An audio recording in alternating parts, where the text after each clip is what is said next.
And then when I come out to see Jack O'Malley, when I come out to Township Hall. I said, well, don't put bad people in jail. Thing about the electronic voting, they got these kids out almost like someplace. There's only been a couple of times. You know, people are running, so we thought we'd give them a couple minutes, we'll get started here. The situation, the forum, we thought tonight, we did last week, it worked very well. I introduced myself, told you a little bit about myself, who I am, what I think, and then what I think is important as a legislator and your representative is just listen to you guys. Tell me what you think, to something that I need to know about, or something that's important to you that's affecting the district or the state. That's what I do when I walk and knock on doors. Introduce myself, hand out some literature, and then I say, you know, I'd like to know, because I want to be a representative, I need to know what you're thinking. So, what's that hot button issue, or that item that you'd like me to consider? So, it's a good opportunity. And I'll kind of get back to that in a second here, but I'll start by telling you who I am. I'm Jack O'Malley. I was born in Detroit in 1959. My birthday's coming up here in about 5 days, Sunday. I'll hit 59. I'm not worried about it. I always figure it is what it is. But I was born to Jim and Catherine. They were both Depression-era kids. They were first generation. Their parents came over through Ellis Island. Dad served in World War II. He was in the South Pacific in the Army Air Corps before it became the Army Air, or became the United States Air Force. Served in the Pacific. Came back to the United States, and of course met Mom, and they got married. And long story short, they had a couple of children that were that died at birth. But Mom kept trying because she was a stubborn, tough nut. And my two sisters were born, and at kind of in 1959, at the age of 44, Mom had me.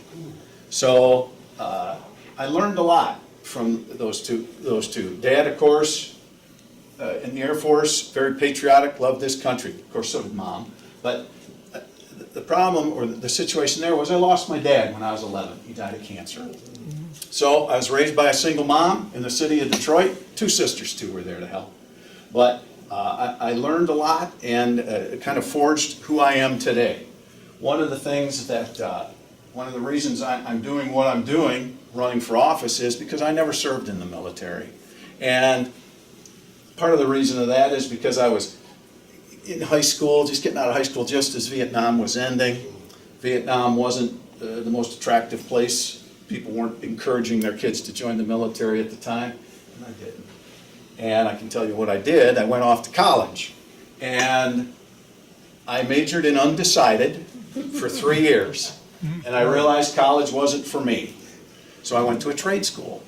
And so, as we maybe talk about education a little bit later down the road here, I'm kind of a living, breathing example of why we need to adjust things in our education system today, and why I'm glad we are starting to do that. But, so I got into broadcasting. I went to a trade school.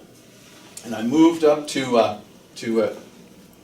several jobs, and I moved up to this region in 1984. I got a job at WTCM Radio, family-owned, community-oriented, and I thought, well, this is just going to be a stop on my radio tour, because we're kind of like gypsies in radio. You move around a lot as you work through your career. But I worked for a great family, a great station that was community-oriented, which fit who I was, and it was a great place to raise a family. So that's what we did. Stayed. 34 years later, here I stand before you now. And in those 34 years, I was on WTCM FM. I did the morning show, 103.5. I also was lucky enough to get a segment on TV 9 and 10 called Jack's Journal. Why is that important to why I stand here today? It's because it kind of forged who I am, and it fit who I was. I'm a guy who is involved in the community. And for 34 years, I had to listen to what people were saying and people were doing and what was happening in the region, because that's what you needed to do to be successful on the radio. If I wasn't listening or doing a good job, I wouldn't be relating to the audience, and I wouldn't have been there for 34 years. So I think I can take those 34 years of listening and knowing who the people are in this region and take that to Lansing, because I've come to love this area. I am a person who believes in community involvement. And so my goal here is to serve. When I started this, people would ask me, what is your agenda? You have to have an agenda. And I'd say, I really don't have an agenda. If I had an agenda, it would be common sense. Let's use common sense as we look at the things that face the state of Michigan. But as I've knocked doors, I would say I have the people's agenda. I know that's kind of a great sounding phrase, but it's true. Just like we're going to do here tonight, I ask you folks what it is that's interesting you or what's important to you. And what I've heard as I've knocked the doors, in no particular order, but sort of, roads. Roads something needs to be done about the roads. Our auto insurance, no fault, has to be adjusted. We need to make sure our schools are better, and that's such a generic topic, or such a big topic, but our schools need to be better. We also need to have better training for our trade schools, kind of something that I talked about where I was at a few years ago, or many years ago now. But those sorts of things. Housing, what are we going to do with our young people? They can't afford to live here. When they do have, if a young family comes here, this is one that really surprised me when I got involved, is childcare, daycare. In northern Michigan and rural Michigan, it's almost non-existent. And the reason why stuns me. Government regulation. There are so many regulations that are put on daycare centers and home daycare that they're getting out of it. They can't afford to do it. It's not because there's not enough kids or they're just charging too much so people aren't coming. It's government regulation that is forcing them out. Now, nobody says we shouldn't have regulations at daycares and child centers. No, that's not it. But the pendulum is far over here. I have two stories that I think show that. One, in-home daycare. She takes care of toddlers. And one of the regulations she has is she has to have a exit sign over her bedroom window. Toddlers can't read. But she has to have an exit sign over her bedroom window. Why? Because that's the rule. Granted, an exit sign doesn't cost $1 million, but that's the point. Another daycare center that was an actual facility had 4 infants to a room with 1 person watching them. The Department of Health and Human Services had control over the daycare issue at the time, but for some reason the state changed and LARA, licensing and regulation, took over.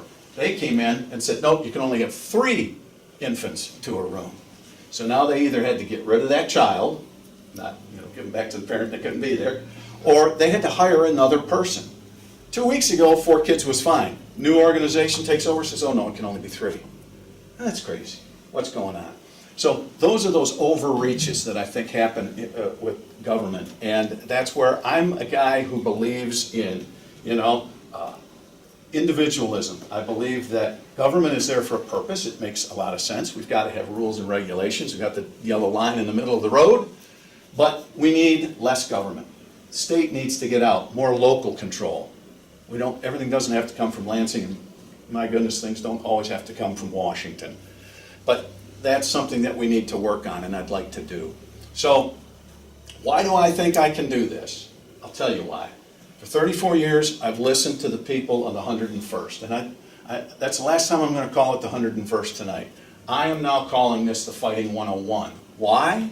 Because I want to go to Lansing, and I want to represent you folks.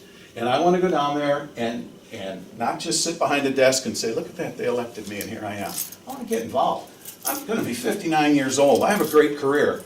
Why am I doing this? Because I want to serve. I want to help. I want to make sure something happens. Will I change the world? I have no idea, but I'm going to try. At least our little corner of the world, our state, I want to try and make some noise and get things done. I want to be able to go to Lansing, look over my shoulder, and know that the people of the 101st are behind me. And go down there and make some noise. Stand up. I like to say I have a pretty good BS detector, no Bravo Sierra. And I like to say I think I know how to use it. And I'm not afraid to raise my hand and say, wait a minute, that's Bravo Sierra right there. It's not gonna fly, we gotta talk. So I think also a thing that really makes me a good candidate and will make me a good representative is for all these years, I've asked a lot of questions to people. I've interviewed people. I don't ask a question, and the question isn't always the most important thing. It's the follow-up when you get the answer. And I was at a bus safety training here in Ludington a few weeks ago, and it was school bus drivers. It was put on free of charge. Everybody was there, was volunteer. It was fantastic. They were doing a great job. And my juices just started flowing because I was like, well, why are you doing this? What's this about? How's that happening? Why are you doing this? Why do you have to do that? Well, it's a state regulation. It went on and on. So I'm looking forward to that. To be able to say, hey, wait a minute, on whatever topic it is, why do you have to do that? I believe that I can bring a certain communication skill to Lansing and maybe communicate. The other thing I'll say a little bit about me, and then I want to hear what you folks have to say is, here's things I promise you. I will not make everybody happy. Ain't gonna happen. But what I will do is, I will study the issues, I will find out what people in the district are thinking, I will make myself available, much like Kurt Vanderwall's done. I really like his system of having the office hours every month so people can come and talk. I will do that. And then I will go down and I will vote. And then I will come back, and at those office hours or at an event, when you come up to me and say, Jack, why did you vote that way? I'll explain it to you. You might not like why I did it, but I will explain to you why I voted that way, because I think that's important, and I will vote my conscience. So if you know who I am, you know how I'll be voting. And I'm not going back to that 59 thing again, but again, I'm not going down there. People say, well, what are you going to do after 6 years? Well, first of all, I haven't even gotten there yet, so I don't know what I'm going to do after 6 years. I do know what I'm going to do. I'm going to go down there and I'm going to work hard. And I'm going to work hard as your representative. The future is too far to see. I don't know what's going to happen. It doesn't matter. This is why I'm here. I'm not going down there, with no disrespect to anybody who's a little younger, who wants to have a big career in politics or move on to whatever. God bless them. I'm there to be your representative, hopefully for 6 years. And that's why I'm doing this. And I will work hard for you, and I won't let you down. Those are promises that I'll make, because it's the truth. Again, I might not make everybody happy on every vote, but I will work hard for you. So, that's who I am. If you have any questions about me, what I think, you want to tell me what's important to you, that's why we're here. I'd love to hear from you. Don't be shy. One thing that Ray Franz, who was right before Sure. Vanderwall, did that I thought was really effective was he used Facebook a lot, and he got on there all the time and explained what the different bills were they voted on that day and why he voted the way he voted. And if you were to do that, then we wouldn't have to kind of track you down and say, well, why did you vote that way? Well, I'll do both. Okay. You know, right now, have you checked out my Facebook page? No, I haven't. You should, because it's an active Facebook page. Okay, good. I'm not getting into massive detail on there, because at this point, but yes, I use Facebook. It's an active Facebook page. But let's do both. I'll still hold the meeting, because maybe somebody does want to come and look me in the eye and ask me why I'm doing something. Why did you do this? So, good suggestion, but I'll do it, promise. All right. Yes. I'm a legal immigrant from the Netherlands as a young boy. And I served in the Marine Corps in Vietnam. And veterans are very important to me, and they're important to Pam. We've dedicated, since we retired, we dedicated our time to veterans, set up a lot of endowment funds with Dr. George Wagner. Worked a lot on the park. You were at the park, we spoke with that. Pam and I had a lot to do with that. The most important thing to me is the Constitution of the United States, because it makes America so different. But our politicians don't believe in it. And the most important parts of the Constitution are the First and Second Amendments, the freedom of speech, and which they're trying to block today on Google and YouTube. You've heard all about it. Oh, you bet. and the right to bear arms, because if they take that away, they'll run right over us if they can. And what's wrong with this country is the whole system is corrupt, and it starts right here with guys like you. And I'll tell you the same, I'm going to ask you the same question I asked Jack Bergman, who reneged on his promise, okay? People who enter politics and who enter the armed services, they take an oath to protect the Constitution. And people probably in law enforcement, they take it. The minute it doesn't become convenient to them or it hurts them, and you're going to take it if you haven't taken it before, you say the Pledge of Allegiance, the minute it doesn't become convenient or it interferes with their politics, they just ignore it. That's the problem with the country. No one has more of a right to the Constitution of the United States than people who give their life for it. That's both civilians and employees in the military. And by God, they've had a lot of, Vietnam was a total waste. And we've had some wasteful wars in the Mideast. And the reason that we have these wars is because some people profit by it, okay? They profit by it. And if you die for your country, you have a right to the Constitution. And the prime example, and people, and Ray Franz backed me on this 100%. If you die for your country, you have certainly a right to the Constitution more than any other American that exists.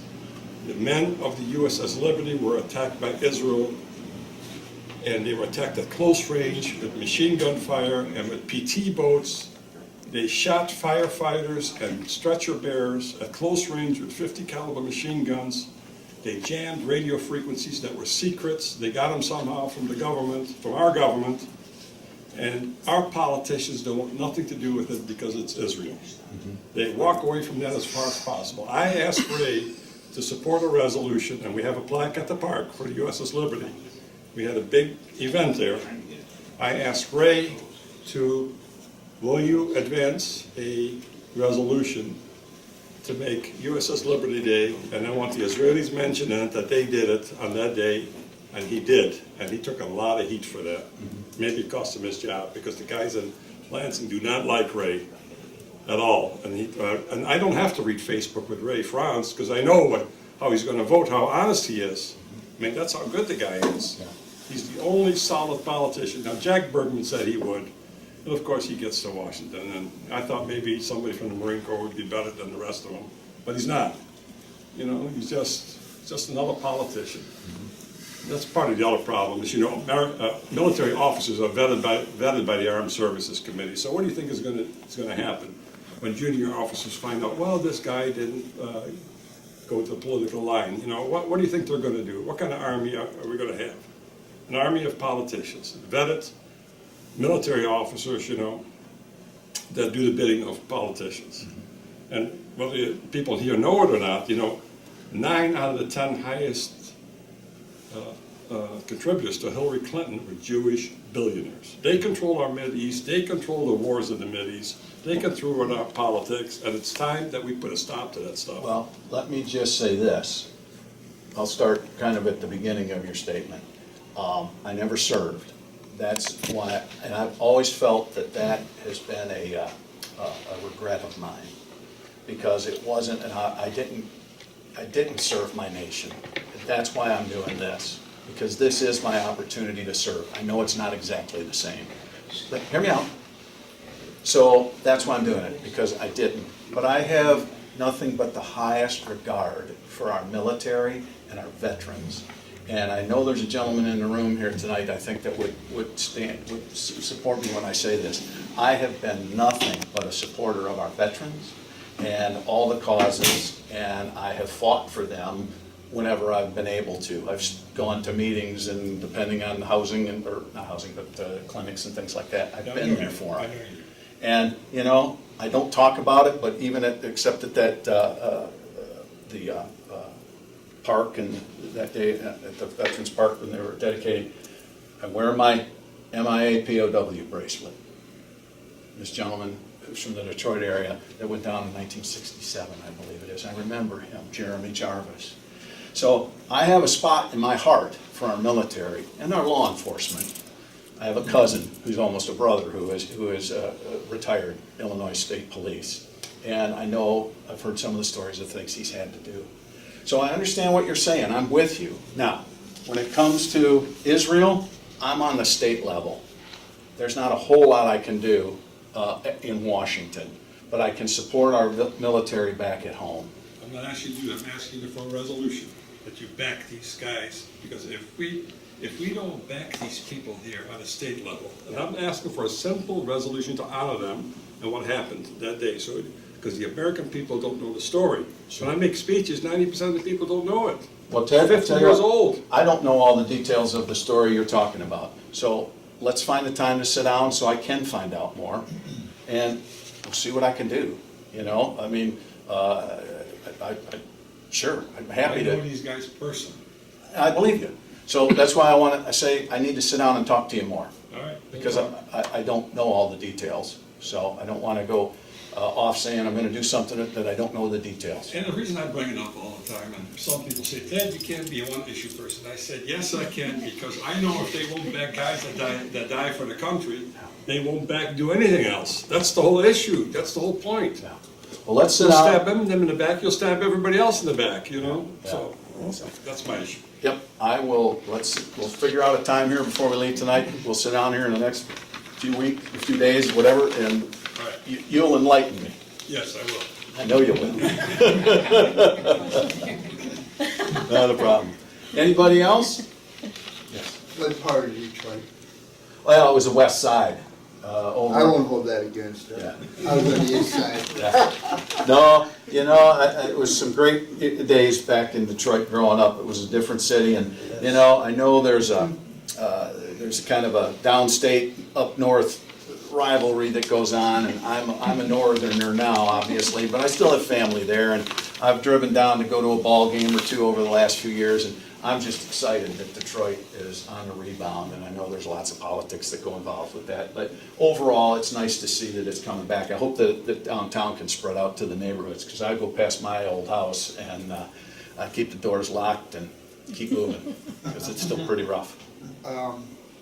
When you get to Lansing, which I'm pretty sure you will, Like you're thinking. are you gonna forget about the counties? No. See, Because, see, this is gonna be an issue. That when they get down to Lansing, they pass these bills and resolution stuff, and they put these laws or enact these ordinances and stuff. Perfect example of what's coming down right now. We have to have indigent defense. I don't know if you heard about that. I don't, I'm not Okay. detailed, but I can help you out I a know little what bit. you're talking about, yes. Anyways, the county's gotta put a special office up now. We have to have a prosecutor and the attorney. We're not a big county. Well, we gotta put all this bill.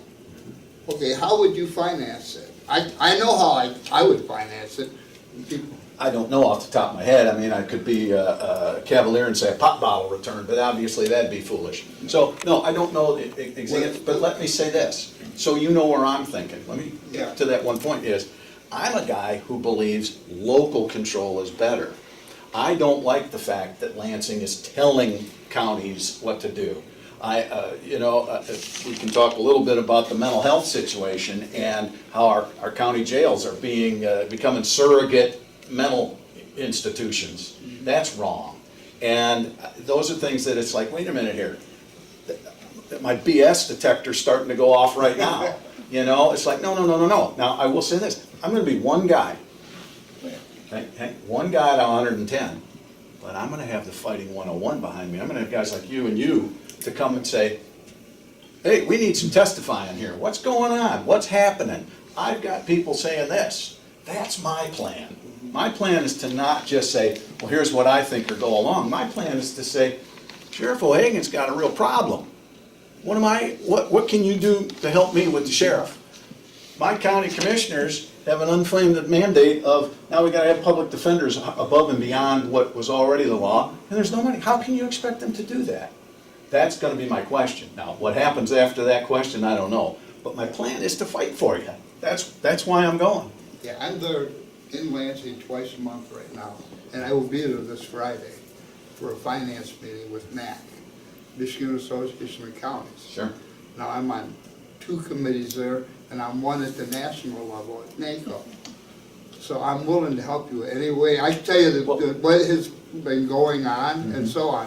Because when you get there, you're gonna learn real quick that 97% of the budget is already allocated. You've only got 2 to 3% which you can divert I somewhere understand that, else. I do. You know? And that's the other thing, I'm already, I've talked to some superintendents and this and that, say, hey, I know what I don't know, so when things come up, I wanna be able to call you on the phone and say, is this BS?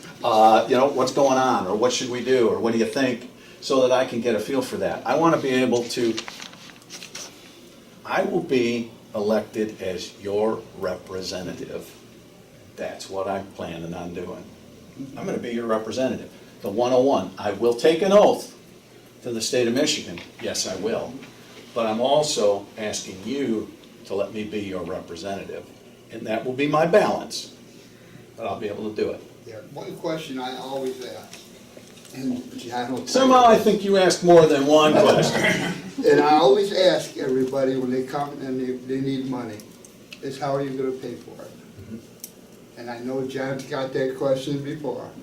I might be able to tell you where you can get the money, but I'd like you to come with an idea first. So. Yes. Yes, the governor has fought a complete audit of all of the major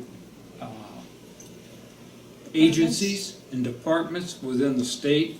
I don't care if it's the Treasury, if it's Human Services, it's the DNR, whatever.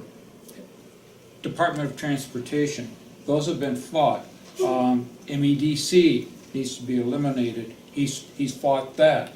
And again, it goes back to politics, it goes back to money and who has the control. We need to go for more open transparency. If we have something going on, it's your job, the way I view it, to push for these things so that we, the taxpayers, can have information as to what's going on and start raising Cain with them. I agree with you. I'm with you.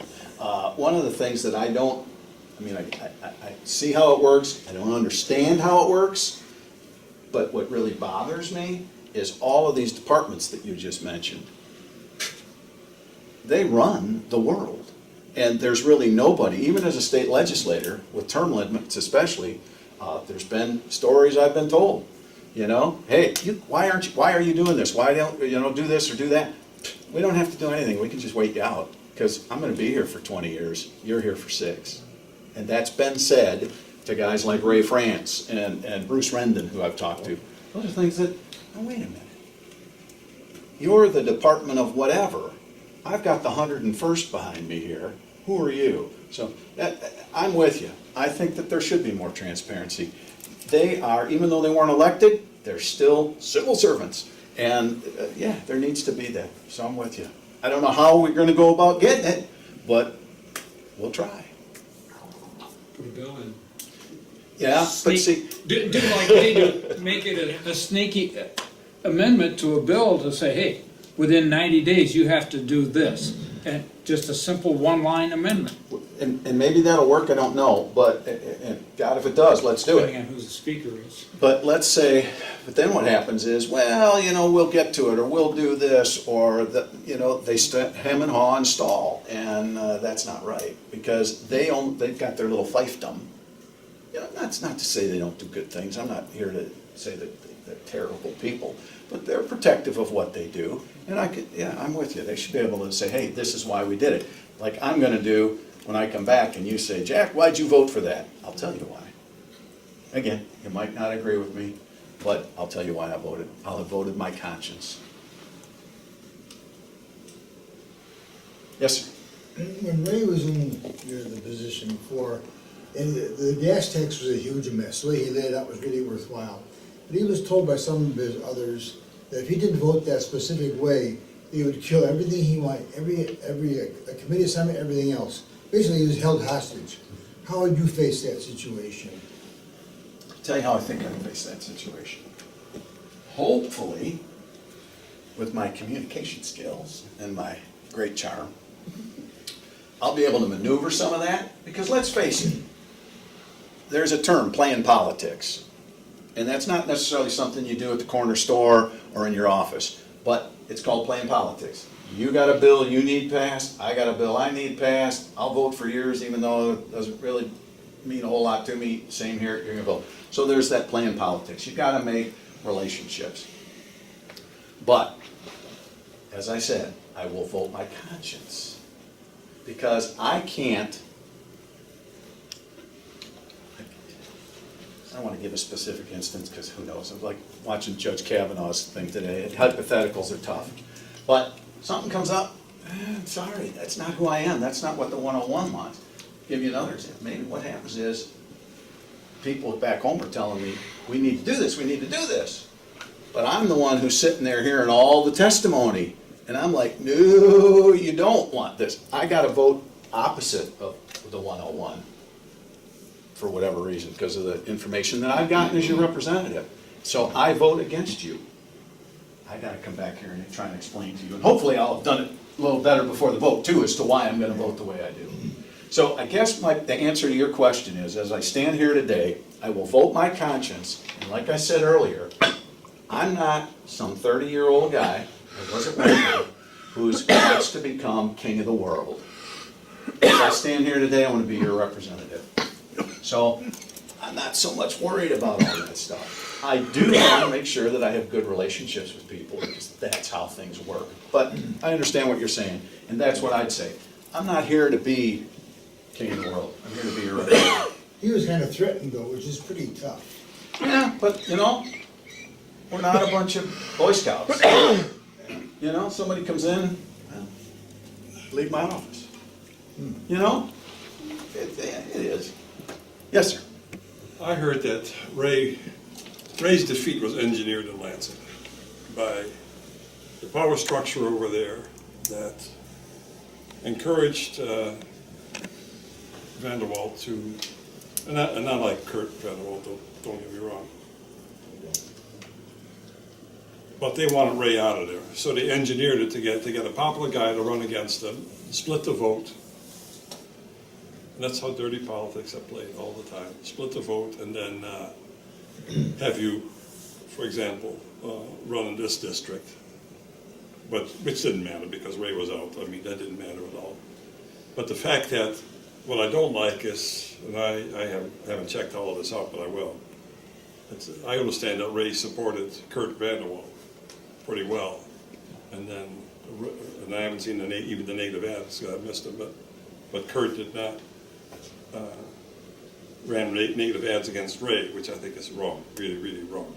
And I think if we, that's how dirty politics get played, and that's how people lose faith in the political system when they do stuff like that. Well, I can't speak to that.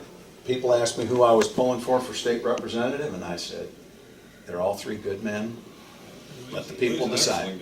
Let the people decide, and they did. So, and you know what? When it comes to negative advertising, I mean, it happens everywhere. I don't know what you're speaking of or whatever, but then that's also up to the electorate, men and women like you sitting in a room, to call BS. Wait a minute. Do a little checking, you know. So sometimes, as electorate in the population of this country, sometimes I shake my head at the things that we sometimes vote for, but that's our system. Three good men. I know Ray Franz was, Yeah. for sure. And I got to know Bruce on the trail, and Kurt too, and Ray. Like I said, whoever won, I would support 100%. And so God bless them all. I did send Ray and Bruce messages after the election that said, you know, sorry for the outcome, but you and your service to this state has made this state a better place. And I believe that's true for both of those guys. So I'm proud to say that I know them both. And I will use both of them as hey, what do you think? What should I do? How do I know? Because there's knowledge there. I'd be foolish not to reach out to them if they're willing to help. And I hope they are. Gosh, I need to ask them because they've got lots of knowledge, both of them. So God bless them both. Stick with Ray's Odyssey, you'll be all right. Well, I think I'm a pretty straight shooter, you know. We'll see when you get to Lansing. Yeah, it's funny, and I know I'm standing here and I say that, but anybody who knows me knows I'm not a lying sack of crap. When I was on the air, I took that position because I realized I had the ear of the people. I took that position with great respect. And if I get elected, I'm a person who believes that the vote, God, what a beautiful thing that is. When my daughters turned 18, I took each one of them to cast their first vote. They thought I was a little weird that Dad was taking them to the polling place, Dad, I'm 18. I know, but I want to be there when you cast that first vote because that means a lot to me. So if on November 6th, I'm lucky enough to get a call that says, you got more votes, it's going to be one of the greatest honors that 100,000 people in 4 counties said, yeah, O'Malley, you're our pick. I'm not going to go to Lansing and soil that. We need people who will be honest and willing to lose their jobs by their vote. Because they're honest, that's what we need. And we don't have that anymore. We have a bunch of rotten apples in this barrel, and that's why the whole system is so Well, corrupt. then send a sweet apple. I mean, the whole system's corrupt. Well, I don't agree with you completely, but You tell me where I'm wrong. you're entitled to your opinion. Yes, ma'am. Your opponent, is she been a retired nurse? I don't know if she's retired. I think she's still Okay, well, active. I assume her field of interest is the healthcare issues. Are there gonna be debates between the two of you? And Yes. if so, are you voting up on the health issues? Of course. I hope so. Yeah. The dates, I don't have them in front of me, but there have been some debates that we've scheduled, so yes. Oh, yeah, I'll be ready. And you know what I'll go unarmed with? Common sense. Mama O'Malley instilled that in me. Good old Catherine. Who is your opponent? Who's running against you? You want me to, Yeah, tell me. Say the name. I haven't been reading. can I whisper it in your ear? Her name is Kathy Wajewska, and she is a nurse out of Empire. And she was, by her own admission, inspired to run after attending the Women's March in Washington, D.C.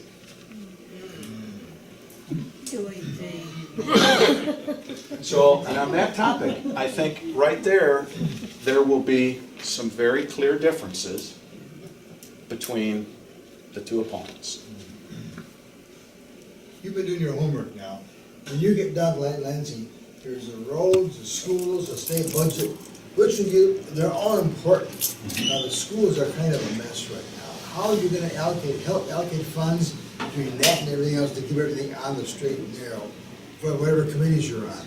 Well, quickly, I'll run through a few issues for you. The no fault. I don't know all the details of how that can be adjusted and reformed, but I'm a yes vote on whatever it takes to get there. Because we have to reform no fault auto insurance, have to. Roads are an interesting thing. Because I've learned a lot about roads. One of the things that I've learned about roads, and I think this is good news for you, is I was at a regional road commission meeting where they asked legislators to get together so that they could talk about what's going on with roads. So as a candidate, I kind of slipped in there and they let me in. In the northern Michigan region, roads are road repair is at capacity with the money being spent and the crews that are working. So, in a sense, that's good news. If they had more, they could spend more money But part of the reason we're at capacity is because they don't have enough workers. There's not enough workers. Part of the reason is all the crews are busy, but also back to that trade issue. We don't necessarily have enough tradesmen that can get out there and do those things. But they're at full capacity working on roads, so that's a good thing. Education. I've been knocking this one around a little bit. I've talked to some superintendents, and I talked with Ben Frederick, who's a representative who's on the kind of the trade school skill apprenticeship committee. And I really want to be on the education committee because if I want to affect the 101st in the state of Michigan, what better place than with the future? And one of the things I really want to push is local. Get it out of Lansing. Wish we could rip it out of Washington's hands, but get it out of Lansing and get more local control into our schools and let the local school boards go. One of the things I've learned about education too is, and I kind of knew this, but it's good to have it backed up, our teachers are just getting beat up. Part of the reason the trade school idea fell out of favor was back during Governor Granholm's administration. They raised all of the graduation requirements, demanding more math, more this, more that, because they were pushing the college angle on things. And what happened was the opportunity to take shop or woodwork or whatever got pushed right out. So schools said, why do we have them? So they kind of went away. Well, here we are 20 plus years later going, what are we doing? So that pendulum is starting to swing back. And we're starting to get apprenticeships with the skilled trades unions, the different plants and manufacturers and those sorts of things. So education is hugely important. And if I get 6 years, I think that's one, because we'll be able to maybe turn some things around and get our schools back into to where they should be.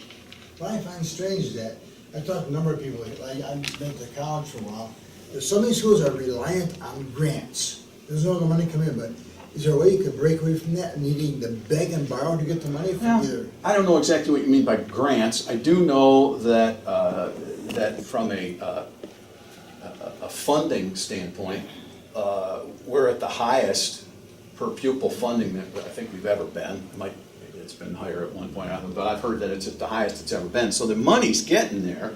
The problem is, like with schools, one of the things I learned, because I thought, when I was talking to superintendents, I asked, because it was something I sensed from things, is standardized testing.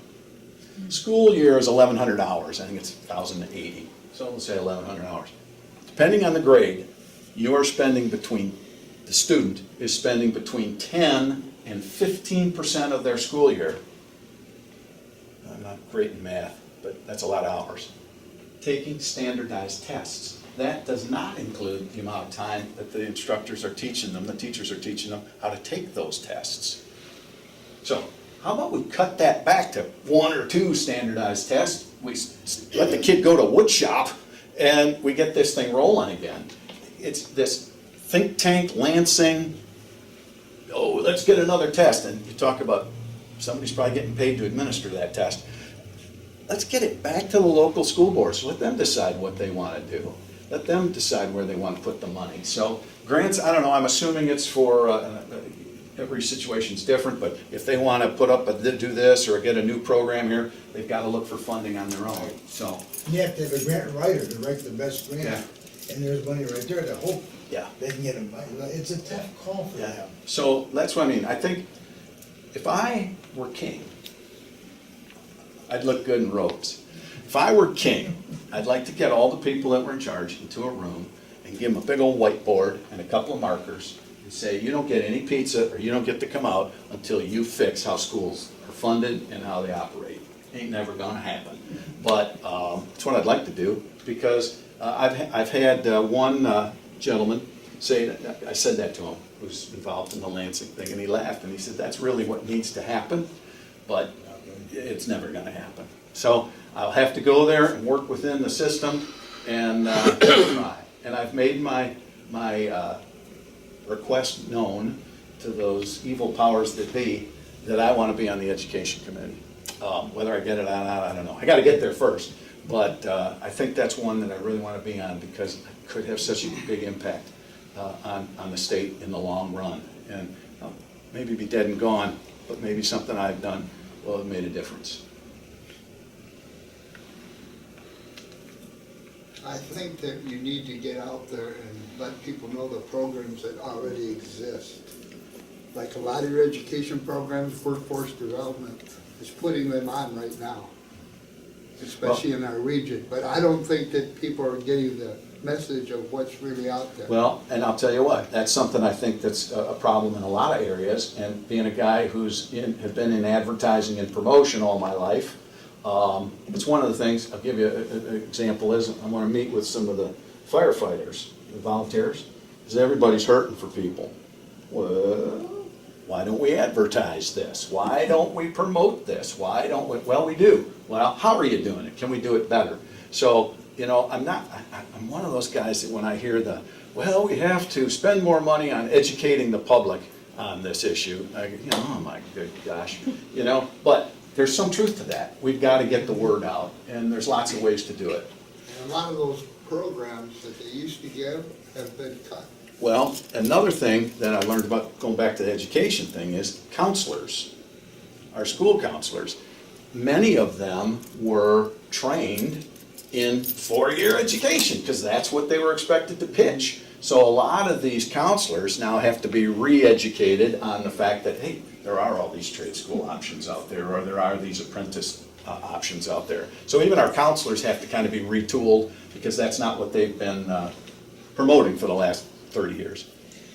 One of the things to go along with that is the fact that kids in their sophomore year of high school should take, on their own time, a test. And what it does, it kind of evaluates them through this test where their true interests really lie, and help them into those fields. And also, during that time, once they get down to the end result, these are the careers in these areas. This is the amount of money you can expect to make. And those tests are given free at the community colleges. You know, my only concern about those, and this is just me, I'm not saying that they're bad, I'm just saying here's my skepticism. When I was 15, I didn't know what the heck I wanted. And, you know, when I got out of high school, like I said, I majored in undecided. So sometimes it takes a little while for, But even if and it's my soon-to-be 17-year-old son, senior year, you know, I'm still trying to steer him down the right path, so. But anyway, my son took this test, and he already kind of fudged around on it to get what he wanted, because where he's at is what he wants to do now. Yeah. Is what he is doing is, he's a teacher, and he's teaching world history to 8th graders. But not bless. everybody really knows for sure, even when you, like you said, yourself, and myself. It took me 30 years to get my bachelor's degree, but I got it.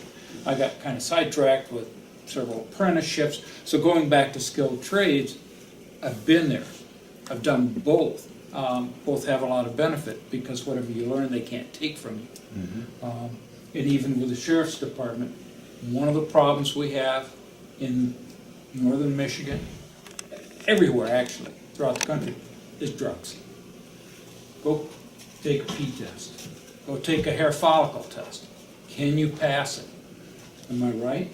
Is that a problem? Well, it's definitely a problem. And what's coming is even more of a problem. Yeah. It's gonna be on the ballot in November with recreational marijuana, which is a whole other topic. Yeah. And I've read in the last few weeks of other states that have been having epidemic deaths from the free Opioids, fentanyl. But opioids. yeah, Fentanyl is laced in everything, and it'll be laced in marijuana next. Yeah, yeah. Yes, Well, they're that's a already fact. laced. It already is. Yeah, but I mean, it takes a little while to migrate up to northern Michigan, but we're there. I mean, it's there. Yeah, that's a problem that's all through the United States. When I was down in Nashville, we talked about it, and no one has a solution. Well, one solution No is solution. That would help.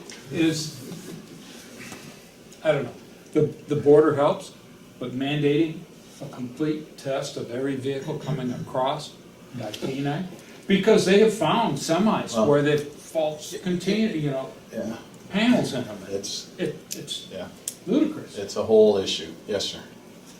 I was in the electrical work machine tool. And I used to travel to Germany a lot with people. This is something, I can give you an idea. In Germany, in Europe in general, they used to separate kids, their college material or trade school material. And then they had the kids, they educated them, and they had them work with companies in the high school. By the time those guys were done, at 18 years old, or seniors, so that they were well-trained craftsmen. They were well-trained, really well-trained. And they had a system where they, obviously that system would get abused, but for something for the state, I don't know if they ever consider that either. Talk to a guy by the name of Mike Acton. If you call, I got my phone number on there, I'll get your phone number. He's been involved in this area, the school system, a lot, criticizing it, improvement, trying to force improvement on the school board. Yeah. You're gonna have to talk to people, because Richard says, 3% of the funds, I mean, what are we gonna do? We're sitting here talking, in thin Yeah, air. that's all that nothing they've got there. to work with, so you gotta be very well educated if you're gonna spend that 3%. 3%. My God, it's nothing. Maybe you could be voting for raising our taxes, and so we have more money to spend. No, because then I'd be raising my taxes. Now, if I could write in there, except Jack. No, It's a hard job. It is. And you know what? Nobody said it was gonna be easy. Just be honest, Jack. Just be honest and support veterans and people that die for the country. That's all I'm asking. I'll tell you what, I've spent my entire life being honest. I'm not gonna change now. And do what's right. I'm telling you, Please. it's what I will That's do. my message to you. That's what I'll do. I've heard you loud and clear, and I'm telling you, don't worry, Protect the Constitution of the United States. don't worry. It's a good government. Yeah. Yeah, Like protect the I said, Constitution. I've got Jim and Catherine watching over me, and they've set me up. Someday I'm gonna be standing in front of my maker, and mom, and dad. And trust me, I don't know if you guys heard of this. This is how silly, how stupid it gets.